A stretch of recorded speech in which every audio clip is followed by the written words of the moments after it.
Okay. I think looks like we're live. Just gonna quickly check on my phone and see what's showing up here. Oh my gosh. Anyone? So we don't have anyone here yet, so I've got a minute. I think that maybe what happened was the wrong one got deleted when I made a second stream through my different account. I think that's what happened. Well, we are live. I'm going to share the link around just to make sure everyone knows where we are, that we exist, that we are doing things. I'm not seeing it starting on the Stygian Society channel yet, so... Oh, really? Okay, yeah. I saw it on my phone. Yeah, it says that we're... Yeah, I can see us. Okay. Yeah, I'm just gonna... Yeah. Yeah, it probably needs a minute to get going everywhere, so while I have this second, I'm just gonna share on our socials.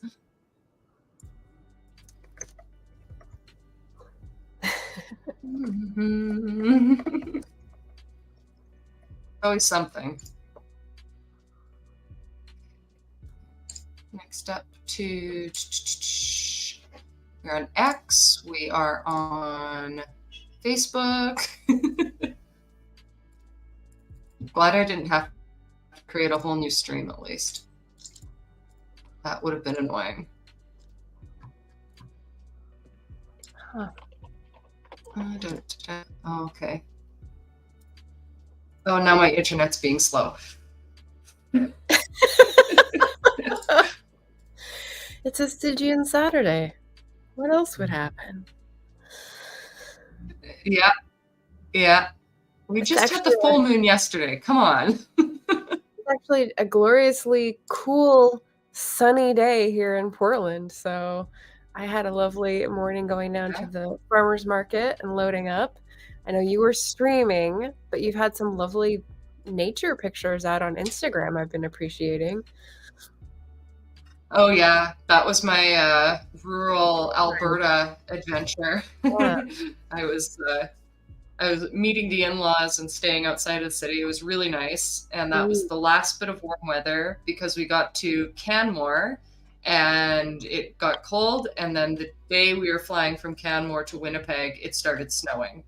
And our trip, we had to take a bus from Canmore to the airport, and it took an hour longer than it should have because of all the snow on the road. Wow. So it was quite an adventure, but having that little bit of time out in the country was super nice. Really nice property. Nice.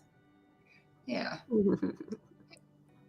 I've got the new link on. Oh, kitty. My gremlin does not like being on camera. He's over on the sofa in the sunlight. We've got the current house cat that I've got around me. Her name is Hambina. Aww. And she is off sleeping on the bed. Last I saw, she was sort of half sliding off with her head into the blanket, so she's out. Nice spot. Okay, posting on Instagram.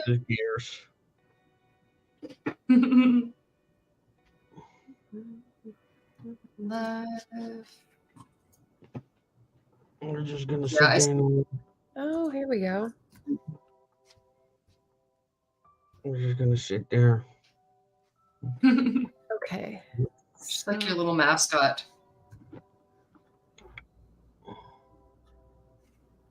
Okay, everything's posted on Facebook, Twitter, and Instagram, so everyone should have the updated links now. I know that we are live. Yes, I see it, but I was caught in like the stream that didn't go, and Sheraton was well, so I was like refresh, and it wasn't going. So she will still be there, but hopefully if she gets to email a new link, she'll hop over to where it's actually playing. Okay, I'm gonna go to that scheduled one. I'm gonna go to that scheduled one. If it's I see it's still showing up. I'm just gonna say to. I just hopped over to the channel page and then found the one that was live and then hopped over there. So. Yeah, that's what I'm doing. I'm just gonna share it in the comments on that one. What Good. are these? I would have done Oh that if I could have gotten back to it or posted links, but because I'm not a moderator, I can't post links. Yeah, I've done it now. Sweet. I've done it. So anyone who stops by there, I'll pin it and everything. Boy, it's a rocky start, but it's fine. Scorpio? Good. Scorpio season? Is that what it is? That's it. I know we were in Virgo, so I have a few Virgos in my life. I heard some people talking about it yesterday on some of the Storytellers Hearth streams. Oh yeah? Yeah. So, Okay. third and final Stygian Saturday of October, is that right? Yes, it is. And I might do other Stygian Saturdays, but it'll be sort of a different concept. I'm just not sure what I'm going to do yet. There's Sheraton. Hello. Sorry, we had a mess up with the link. Kickstarter. All good. It's all good. Yeah, so, I mean, even with just one person, we got 2 people now, so we can get started shortly. And, here's the kitty. Hi. Yeah. B looked up at that noise. Yeah, this is Hambina. Oh, cute. She doesn't want to be picked up, but... Yeah, Bean doesn't either. He lasts about 5 seconds and then jumps off. Yeah. She likes sitting on laps. She might... Yeah, like, she's good at that, but it's when I first pick her up. Oh, okay. Pick her up, and she's like, "You have interrupted me." Right. She wants it on her terms. That's pretty much it. There you go. She's very stinky right now. Yeah. I tell my cat that all the time. Yeah. Alrighty. Well, since even if we don't have a big audience, I like to perform anyway, and this will be staying up on the channel, so we don't need to waste too much more time with stinky cats. Cat show, yes. If we want to get started with our little presentations and introduction, I'm just going to say hello to everyone. Hello to those who are watching us. This is our final stream for Stygian Saturdays, where we go through each part of the book with which other authors are able to show up and chat. I do not have mine with me. I'm a failure CEO. And we're not necessarily gonna do readings. We're just gonna share some of our work. So we're gonna start off. We have Bonsart and Margaret here, authors in The Next World, and I'm gonna give them their little platform to talk about whatever they want, pretty much. So Bonsart, if you want to start us off. Well, hello, I'm Bonsart from the Netherlands. I write mostly steampunk fiction and Weird West. And currently we have a Kickstarter running for our comic, Journey to Elysium. And today, it like 2 hours from now, or I think, it got funded. So we reached that goal, and now we are working on the next. And also, for those who want to back us, if you do it before October 31, you also get additional content like wallpapers and a Halloween story. So that's awesome, and congratulations. Thank you. I think that you were going to share a trailer with us today. Yes, that we've got ready to go. The trailer for the comic and the Kickstarter. Yes. So yeah, you have. I do. So, if you want to give a little backstory, or should we just jump in? Well, yeah, the trailer pretty much contains the backstory, so. I've already done the work, he says. Just roll tape. I think it would be better to start there in this case, yeah. Okay. Sorry, my internet went a little bit poopy there for a second. Okay, here we go. I'm going to turn this background music off.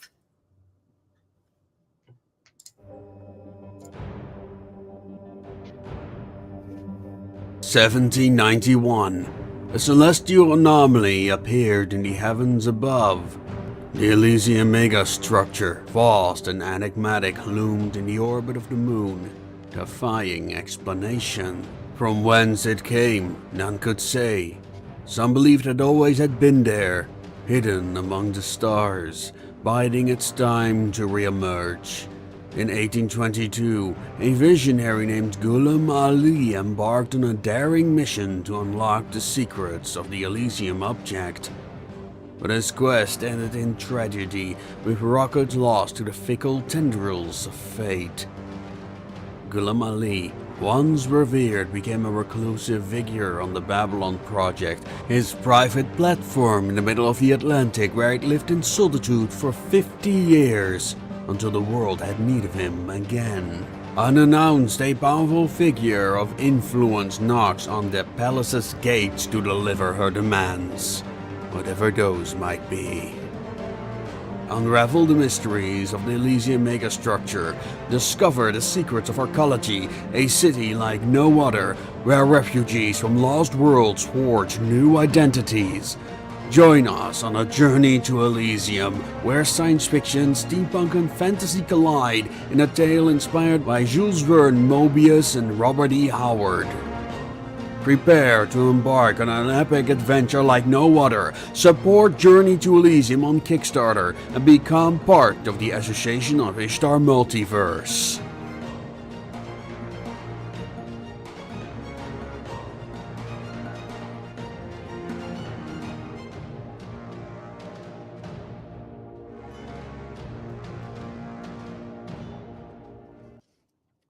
That's very cool. Yay! I'm going to just get that link back up there and post it in the chat. Yeah, so what's special about the trailer and an upcoming video we have, it actually expands more on the origins of Ghulam Ali, which also talks about the history of India. Is that we actually got comic book panels made especially for these videos. And we still have some comic images in production, which I hope I can publish that video next week. And backers will. PDOs? What is a PDO? Video. Video. Oh, okay. I thought it was something else I wasn't getting. Nice. Yeah, this is so exciting. I love that trailer. It's awesome. You know, it's cool, like the boundary between 3-dimensional and 2-dimensional. When you see the darker comics at the beginning and they have like white to indicate light falling on the skin, I think of those people who put like white on their nose as like a highlighter now, because they do that in real life on TikTok. And I was like, it's crazy. It's like 2D art coming into 3D makeup. I do it. Yeah? Oh, Yeah. with coloring, and I also asked him to look more at noir illustrations, because they work a lot with shadow and expressionism. So we took extra attention to kind of like get that in there as well. It was very cool. Yeah, the art is beautiful. Thank you for sharing that trailer. An exciting start to the stream. Yeah, Kickstarter.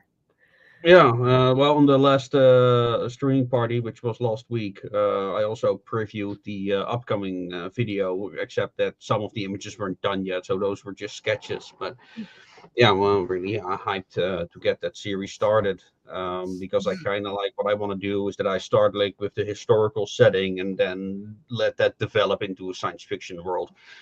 So that's kind of the formula I want to try with those videos. And also bring that history of that world to life. But people still actually learn actual historical knowledge, so which is kind of the goal. This is a good pairing, having both of you what here. A segue. Yeah, my history creators. Yeah, very appropriate. Excellent. Yeah. Was there anything else you would like to pitch before we give Margaret a little bit of a platform? Back Journey to Elysium. We also have books there and 3D printable models and patches. People really love the patches, apparently. Nice. All the things. I love how in-depth the world is, and I keep saying it, at some point I am going to get involved I swear. Mhm. Just too Well, many that's things. kind of like where the whole 150 word thing comes in. And also, what I would like to accomplish is that everyone writes a little bit of their own local history, or at least a history that they're familiar with, and then have that develop into like some kind of science fiction concept. Huh. That's where I would like to go. So every part of the world feels like fleshed out, and has its own storylines going on, and dilemmas and problems, and finally have that kind of clash with one another. Mm. So That that's just kind gave of the me goal. that just gave me an idea, actually, because I do historical haunted tales for Haunted Montreal. There's a lot to work with there, including an old Oh mansion yeah, called definitely. Ravens Crag, which is now like an asylum. Yeah, okay, I've got some ideas. I'm gonna be Oh, yeah. sending something for And sure. then people can pitch those story ideas in like 150 words. Like I don't know, it can be a letter, it can be like an audio recording. I've experimented Okay. with various formats, and then if that's done well enough, or you're intriguing enough, we can have that like part of the lore for later exploration. But at least it's there for people to try out. Because for the full context, we're also working on an RPG. Yeah. So we want to create content for that as well. So that's the Wow. So yeah, that's where it's all gonna go, and we'll see where that, when it crashes, I suppose. But we'll see. Oh, it's exciting. Margaret, you Yeah. should put Well, something. last thing, I never mentioned this, but it's true. This actually got nominated got added to the catalog by Weird Market as an emerging talent project. So they're a Spanish convention. Apparently, I never heard of them, but they approached me on Kickstarter. I posted this like a few days prior in pre-launch, and then all of a sudden I got this mail from Beard Market. Oh, do you want to be in our catalog? It's like, okay. So I had to Awesome. do some last-ditch efforts to get also some included in the catalog, but we're now included in that catalog, so that's pretty cool. Nice. That is cool. Nice. All right. So, Margaret, do you want to lead into some of your work now? Sure. So the historical segue is perfect. Yeah. So I'm a historical fiction writer and writer of historical fantasy short stories so far. What we're going to do for NaNoWriMo is actually try to do a historical fantasy novel. So we'll see about that. My main home on the web is YouTube. I'm doing live streams or sprints about 3 times a week. And I join in for some community things and sort of keep out of others just for my time, my mental capacity, I suppose. But the most exciting news that I have right now is that my box set is on pre-order. So I took the advice that friends had long been giving me about make a box set of your trilogy and recover your books. And so I've done both. So that will be coming out November 7th, and I can tap in the link in the private chat so Holly can share it. Awesome. But I yeah, just that is about a family and on the Isle of Mull in the 1820s in Scotland, and it's about immigration. It moves somehow, no spoilers, to Nova Scotia, and you get some of like Canada setting and politics and prejudice and just sort of how things were in the 19th century, and then sort of back in Scotland and around the world. So that's like one of my loves. And Nano will be historical fantasy in 1840s, different family, but same sort of issues. Social political history is my jam. So if you like reading that, there will be some supernatural sprinkled into this one, which the other one does not have. It's straight historical fiction. So, Oh, yeah. I love it. Um, I was actually going to ask you, when you did the box set, how did you get that produced? Because that's something I've never really looked into. So I'm always open to hearing how people are putting together their publications. Yeah, so it is ebook only at the moment. I know I have a friend who is looking into how to do it in paperback, and there's one company that is trying to do that for indie authors. But I assumed it would be logistically a nightmare and too cost prohibitive. So Yeah. mine is just like an ebook bundle, and I have an illustrator who worked on the new cover of the box set image. and then the individual covers. And then I just formatted everything into one. And there's a really great blog post that I can share with you about how to format. I use Scrivener, but the poster makes general instructions about like how to do the things and what to consider. Okay. That was really helpful. And, it's another ISBN, it's another entry, and it's just sort of like another release.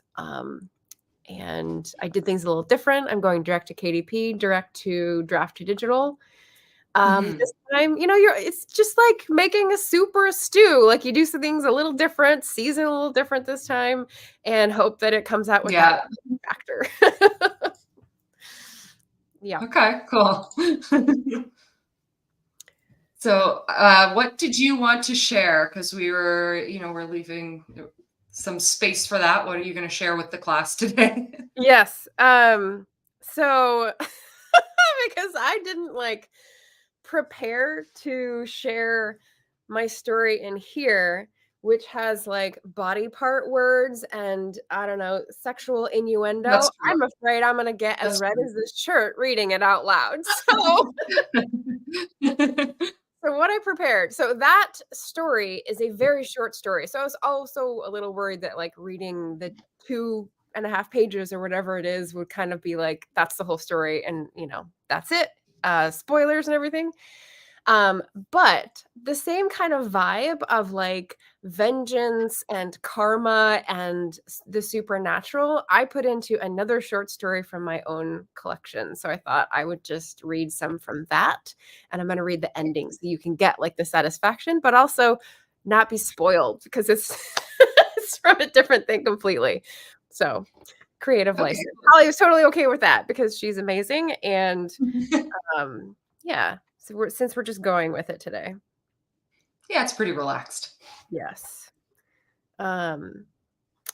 So because that is a ebook only, I have it on the iPad, but it keeps vanishing to like show you.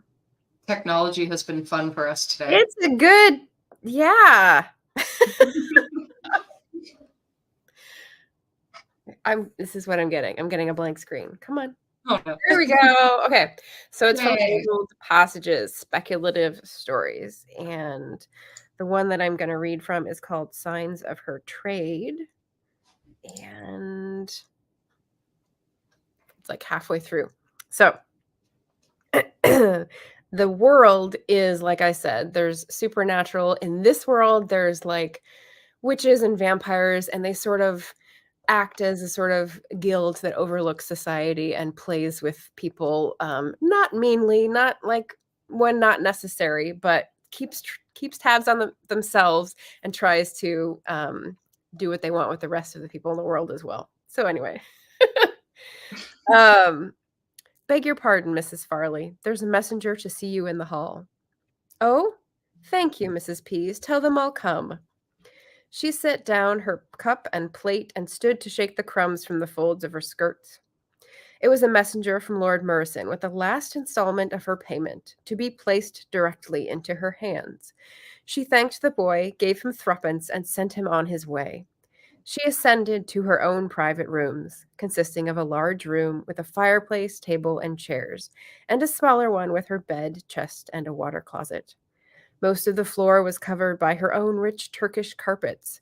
The bed's 4 posts were hung with her cherished cobalt silk, and her chest was stuffed with all the necessary embellishments to infiltrate any social space. It was a dear space, this private little realm, but she'd been feeling it closing in on her lately. The money from Merson she put away in the writing desk perched on the table, and then sat to prepare his note of orientation to the other world. She's like a tour operator for newly transformed vampires.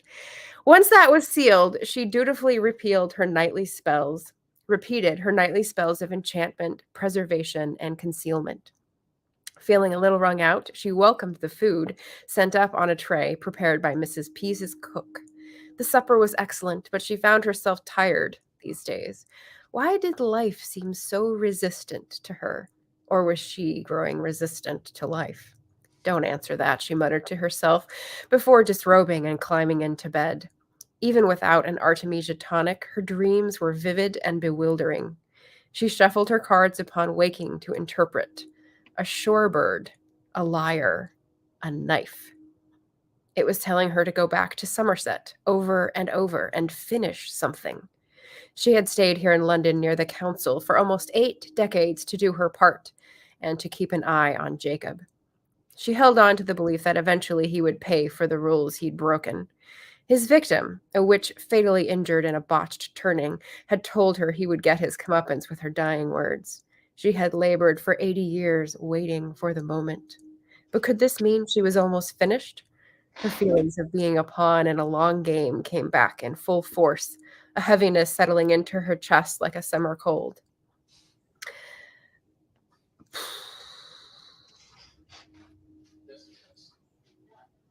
I don't know. Should I stop there? Or do you want me to keep going? Keep going. Unless you want to stop. Jemmy, she called out. The cook's boy who stood watch in the hallway poked his head in, and she suddenly wondered if he ever felt the same way, like a pawn in an incomprehensible game.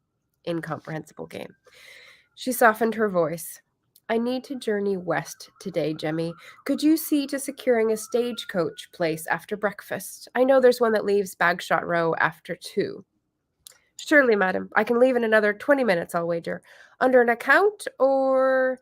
The ticket should be about 14 shillings. Here, take this, and if there's change from the front-facing seat inside, it's yours. Thank you, madam. There, see? She just made the boy's day. With no maidservant, she took the rest of the long morning to pack away enough articles to make life varied and easy on her journey. By the time she was working on her hand luggage, Jemmy came back with her ticket. Can I help with the bags to the inn, Mrs. Farley? That would be appreciated, thank you. And away she went, taking no leave from anyone, unless you considered a thrilled cook's boy. When she arrived in Somerset, 200-some-odd miles later, she'd had time to prepare herself by making out her list of tasks. First, she transported her bags to the Somerset Arms with the instruction to find her a sea-facing upstairs room. Second, she sought out the best stable in town and engaged a mare for a ride the next day. Third, she reached the inn and ordered a supper tray and a hot bath, which she sank into, letting the food grow cold before the water could. Much refreshed, she rose and took out her herbs and potions to chant for good luck. Finally, she could do justice to the rich supper tray. Her dreams that night were much more relaxed, woodsy and vegetal rather than loud and demanding. She rose, dressed, and sought the grove where she'd taken vows. It was a small circle of space, filled at intervals by twisted oaks, bent to the purpose in some far-off time. Their branches were covered in lichen, the boughs full of mistletoe. Druids had taken counsel here, long before the witches had used it. The blues, the greens, the golds, the reds. The mix of colors had always gladdened Griselda's spirit, even as a girl when she'd come here on her day off from mill duties. She felt it time to return to herself, to let go of what she had strived for. She chose a spot at the center of the twisted oak trunks and began. And then I'll leave off the last note in case anyone wants to read it. That's fun. Excellent. It's pretty spooky though, right? I like it. I mean, that's very Stygian. It's perfect. Yeah. And yeah, there's screaming in the next paragraph. So that's when we get really into like the hellish vibes. All right. Awesome. I'll have to read the whole thing sometime. Yeah. We've got a couple more people in here now. I know that my the tracker isn't always right. I see something different on YouTube and on StreamYard, but we have one author saying hello, so welcome. Hey, Felicia. Thank you for joining us, Felicia. We are going to launch into just a bit of a Q&A chat if anyone has questions. So anyone who's here hanging out, watching, if you want to ask us anything, ask Bonsard about his project, Margaret about any of her work, etc. Oh, yes, that is a good point. Sheraton has added about submitting to the zine. I know that Bonsard has. I haven't gone through all the submissions yet. I'm really excited. I'm just going to take like a whole day soon and just sit down and look through everything. We do have I guess I can add that as a little banner here.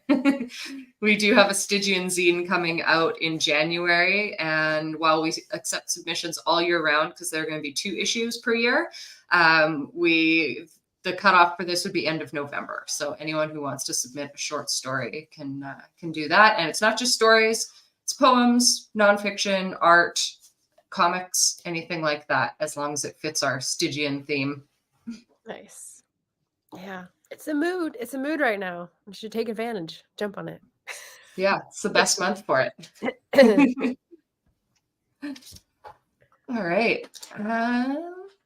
See if there's any chatter. We can always answer more questions as we go, but we do have a little activity. I know it's late for you, Bonsart, so we won't be expecting too much from you. Don't worry. We have a story to wrap up, and this should take us in our sort of final half hour here. So these tend to be about an hour long, and I don't want to take up everyone's Saturday. Yes, I hope you could submit on time too, Sheraton. And I mean, if not, there's always the next one. There's always going to be a zine. Sheraton's asking what time it is in where you are, Bonsart. 10 p.m. right now. 1, 9, 10. Yeah. Quite a bit earlier here. Alrighty, I'm going to share this this weird piece of writing we have on the go. So now you get to. Bonsart had not seen what we've been doing, so now you get to see what we've been up to. In the first stream that we did, this was myself and Pei and Hananya, and it was I started, and next up was well, the next 2 were sort of a collaboration between Pei and Hananya. And I start off very seriously, and it doesn't go that way. So we have flames flickered in the midst of a circle of ghostly figures seated on the floor of a dim room. The golden glow brought little life to their pale, almost gray faces and mournful expressions, reflecting the centuries-old curse that bound them to the cursed grounds of Ravenscrag Manor. Franz Gabriel, who had passed in 1812, looked to his right at his younger companion, John Stevenson, who died with headphones on, and said, "Can't you take those damn things off for 5 minutes? Just because you died with them doesn't mean you're stuck with them forever." "Well, no, Franz, this is how I listen to the living," John said. In response, John earned a hefty smack to the head, headphones flying onto the ground, where they were quickly picked up by another spirit by the name of Greg, who stated excitedly, "Did you say listening to the living? Let me have a listen." So that is the first part. Chaos and weirdness is correct. Next up, we had Marc-Andre, Sheraton, Dave, and Alan, where this happened. Greg puts on the headphones and says, "What the hell is that?" Franz Gabriel looks at him and takes the headphones back to put on his head, saying, "Sounds like what young people call music." "What music? What are you talking about? I've never heard anyone get so excited about a crypto podcast," John responded with a sigh. Greg. That's right. Makes no sense. Uh-huh. Greg, in confusion, stated, "Podcast? Music? I don't know what you guys are hearing. I'm hearing the screeching of 10,000 banshees in heat." "How dare you? Some of my relatives were banshees," Franz Raphael said jokingly. "Where did you come from?" The rest of the group turned around, surprised to have been interrupted. Greg puzzled. "Isn't he a friend of Franz Michael's?" We have all the friends. Oh my God. "What are you all jabbering about?" screamed Franz Michael, one of the other ghostly figures in the circle. "You're ruining the seance. Let me see those damn headphones." Franz Michael snatched the headphones and put them over his ears. Suddenly his eyes opened wide and he screamed like a banshee, in heat. His eyes rolled back into his head and he plunged face forward into the fire. Oh my gosh. I didn't see that last paragraph last time. Maybe I left early. Or maybe there was some doctoring after the hour. No, that's where it ended last time. And we had a couple notes about how these were maybe angels who forgot they're angels and think that they're ghosts, and that the fire can teleport people. I don't know how to wrap this up. We've got people who are arguing over what they're hearing because they're hearing different things out of the headphones. Yes. Okay. And they all think they're dead. Yeah. is there an option where they're not? I guess angels aren't dead. Well, we can take it any direction now to wrap it up. And sort of, I think what we have to do is put together what we have and figure out what the answer for it all is. What if it's like reverse Sixth Sense where someone's like, I see people in the fire. They're alive. Maybe. Someone's trying to teleport in. I'm trying to look for a twist, but there's too many twists already. There's too many twists, yeah. The whole thing is a twist. What do you think, Ponsard? Not much. I don't know. I can barely listen. I cannot follow written out stories. So. Okay. So first of all, yeah, Alan was the one who was insisting that they're angels. He got caught on the name being Franz Gabriel and like didn't let it go. And I don't think that is the direction I want to take, at least.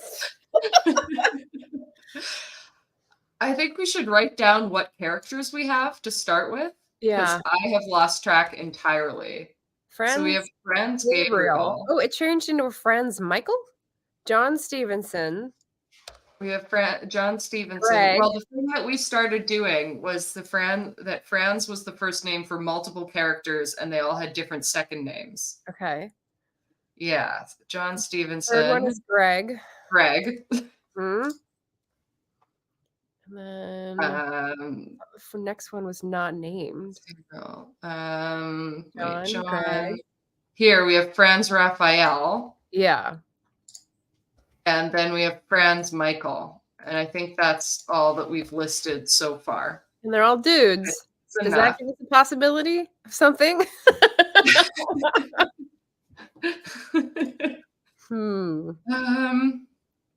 So let me try to sum up our concept here. Doing a seance, we don't know exactly what they are. There's some reference to angels. They have magic headphones and one pair of magic headphones where everyone hears something different. So I think we need to wrap up the seance and have something happen. So if they're dead people who are at a seance, are they trying to contact the living? Like that would be the reverse, right? Because normally it's the other way around. Maybe, yeah. Maybe they're trying to contact the help desk about their extended life warranty. Yes, I love that. I like that. I like that a lot. I like that a lot. I'm writing that down. Their headphones, not a phone. So maybe the fire is like where they're trying to contact the help desk. Yeah. I like that. That keeps the sort of humor of it. Yeah. And at the beginning, I did say that they're in a cursed mansion and they're bound to it. So whatever they are, they're bound to this cursed mansion and are trying to escape somehow. And Franz Michael is the one who goes into the fire, right? Yes. Last one. In the fire. With the headphones. Yes. Maybe it could just sort of wrap up something with where John could get really upset because their call through the fire could only be heard through the headphones. And now what are they going to do? Because the headphones have burned up with Franz Michael. Yeah. Okay. So the next line could be John Stevenson. John Stevenson getting mad about losing his headphones. But then here we go. John Stevenson. John, what's he gonna say? And he was one of the people in the chat. It's too bad he's not here today. Yeah. John could say, crap. Now I don't have a way to listen to my friends who are still living. But then a noise, a ping, interrupted his notice. Everyone looked at their wrists where they all had Apple Watches suddenly. And the notification said, your life warranty has been extended thanks to John Stevenson. Oh my God, yes. John Stevenson, whatever the guy is, Franz Michael. Franz Michael. If you would like to sign up for the Extended Life Affiliate Program, press 1. Oh, man. I don't have an Apple Watch. I know they don't sound like that, but, I have no idea. It's telling you something. Your extended lifetime warranty is up thanks to due to Franz Michael. Oh, you're going the other way with it. I was saying he had redeemed it for them, and you're saying it's up. Okay. That's fine. No. He redeemed it with his sacrifice. Sure.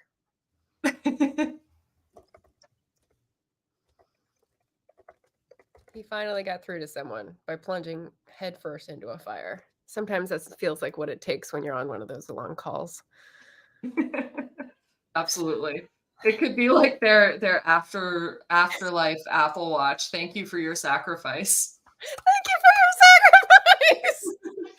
Have you ever read Apple's terms of service? It actually includes your soul. Yeah, I bet. I want to say something like that. That's funny. So, I mean, that's pretty good. I guess we could have some sort of explanation about how we didn't have to do all of that ritual. All we had to do was sacrifice someone, but what are we going to do next year? Yeah. And then everyone's gaze shifts to the doorway because someone just walked in.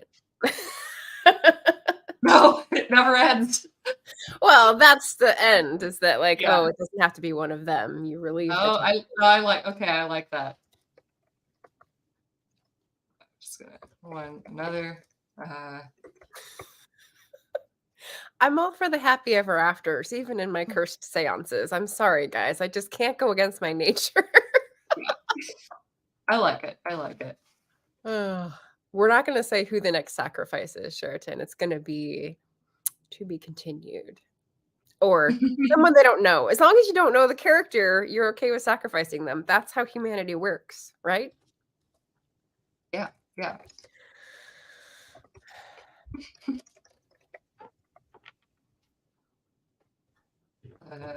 Pretty simple after all. Greg said darkly, what will we do next year?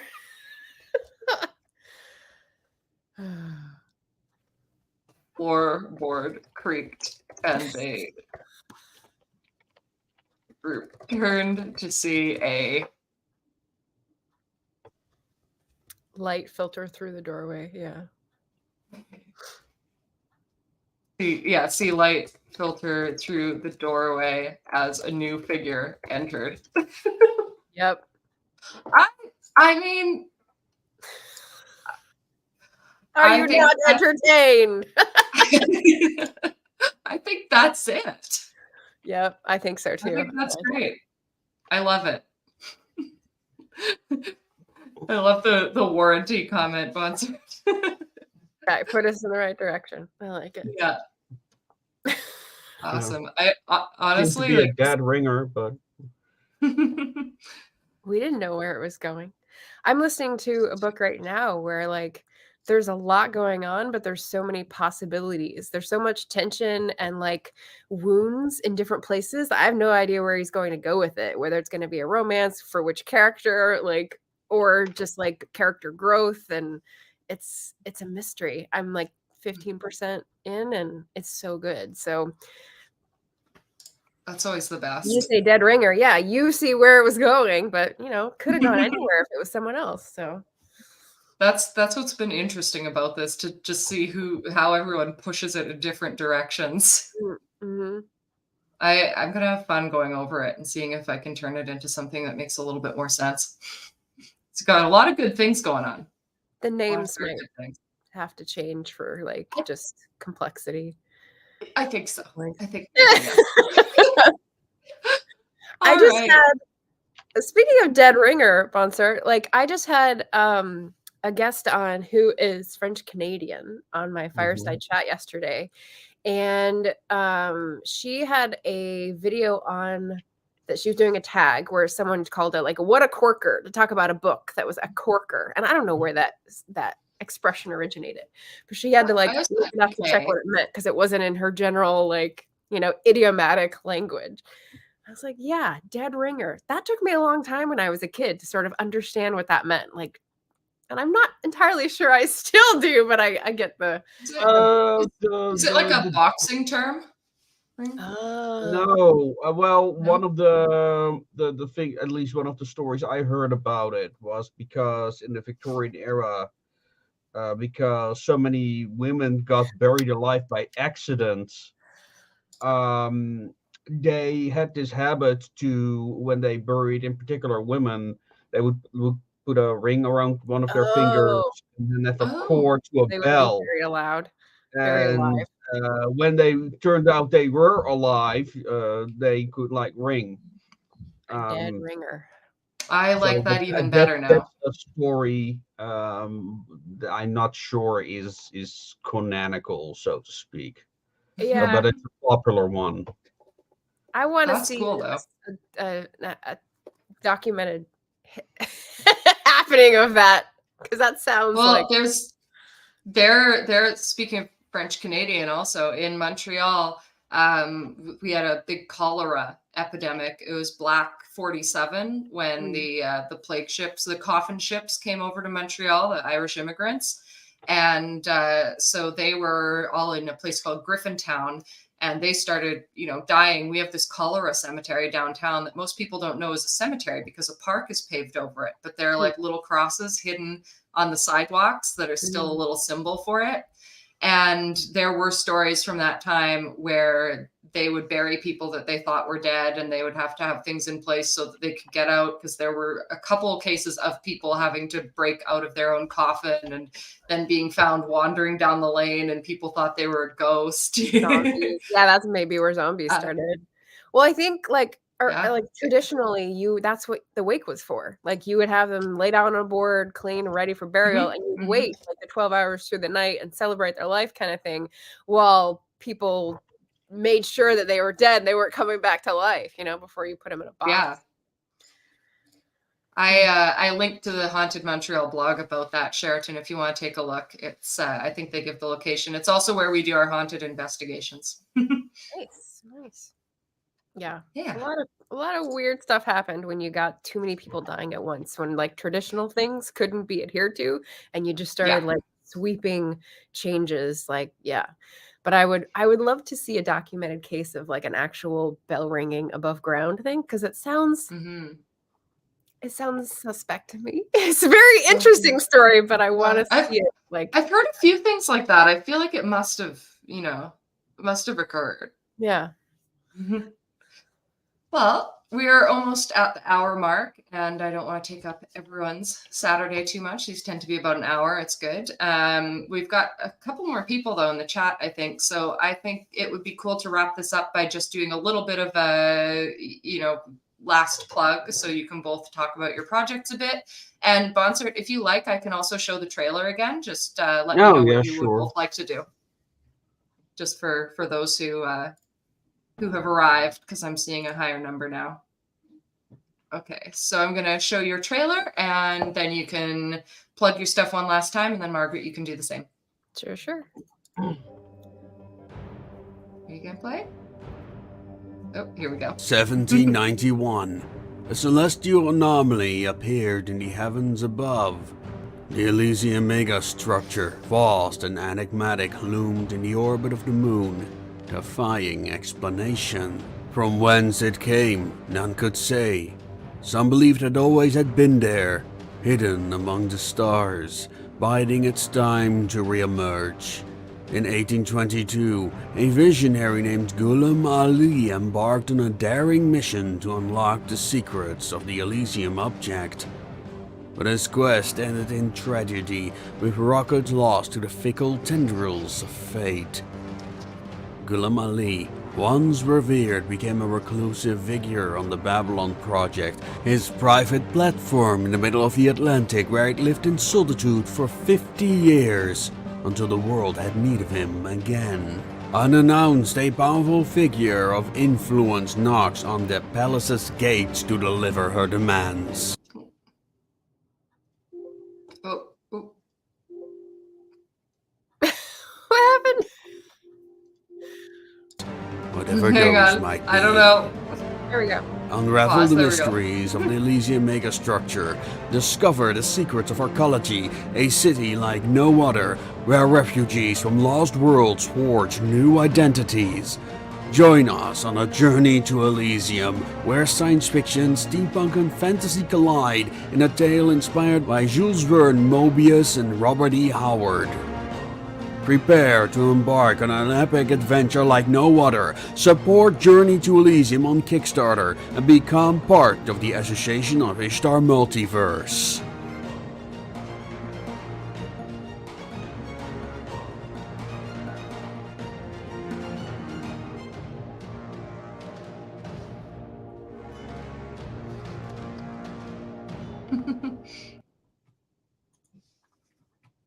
Alrighty. Hello to Daniel, by the way. Thank you for stopping by. Bonset's going to let us know a little bit again about what he's working on, and we're going to wrap it up with Margaret. All right. So again, I'm Bonser Bokel. Thank you, Sheraton. This is the comic, what it is about, Journey to Elysium. We've got 4 variants of the special edition on offer, including 1 mystery cover that is yet to be revealed. We also have got other kind of swag like 3D printable statues and book supports. I forgot the name all of a sudden. Bookends. That's the word I was looking for. Please go support that, especially the variant C, because that's my favorite cover and no one has pledged on it yet. During the campaign, other stuff will be revealed too. For those who back us before October 21st, they will get a free story and wallpaper in the Halloween spirit. And also a preview of my upcoming book will come up. So, which may or may not be on offer during this Kickstarter. So, it's probably going to be one of the late reveals, the last chance pledges. So yeah, go follow it, even if you just back it for $1. And for you writers out there, I'm also posting my writing course that people found very useful. So I already put up a pilot on my own channel, Radio Retro Future. And I'll post more episodes as the month goes on. It lasts till November 28th. And I also will make, somebody requested that I do one about narration and the perspective from the narrator, so I'll make a video on that too. And that sounds awesome. Journey to Elysium on Kickstarter. Go back it today. I'm definitely not going to pick it out after the stream. Yeah. Yes, thank you very much. And Margaret, wind us up. Yeah. Because we are the group with the Next World connection, the last grouping of the stories in the Stygian collection. And ours are more like futuristic tinged. I'm twisting that around to say the box set is about the past. The thing that I've been working on and that is coming out on November 7th, historical fiction. So it's like in the past. But I will be for NaNoWriMo this year. Are you guys doing NaNoWriMo?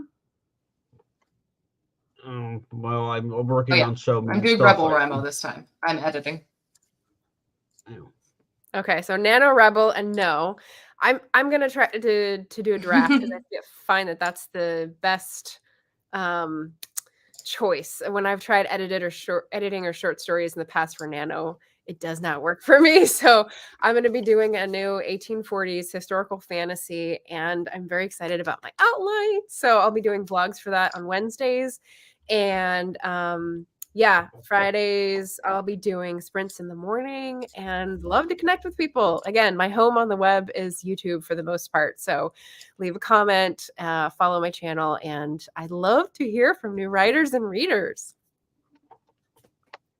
Yes, and I'm going to link your channel here so everyone can follow. 1 second. Sheraton is Here, and I've also participating linked as a yours, rebel. sponsor. Yes. Thank you. Yeah. Yeah. Margaret Pinard, like Captain Picard. Rebel team. With an N. Alrighty. Oh, my Okay. internet is really trying to give up on me right now. One last push.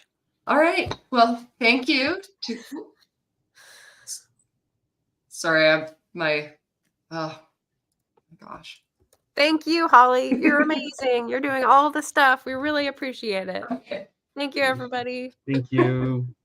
Goodbye. Oh, thank you. Sorry, my internet is actively trying to destroy me. Thank you to Margaret and Bonsart. Thank you to everyone who stopped by. It's been a fun chat, and I'm glad we were able to wrap up our weird story. Yes, that was amazing. All right. Hat tip to Bonsart. Yes. Have a good day. Have a good night, everyone, and we'll talk again soon. Ciao. All right. Bye.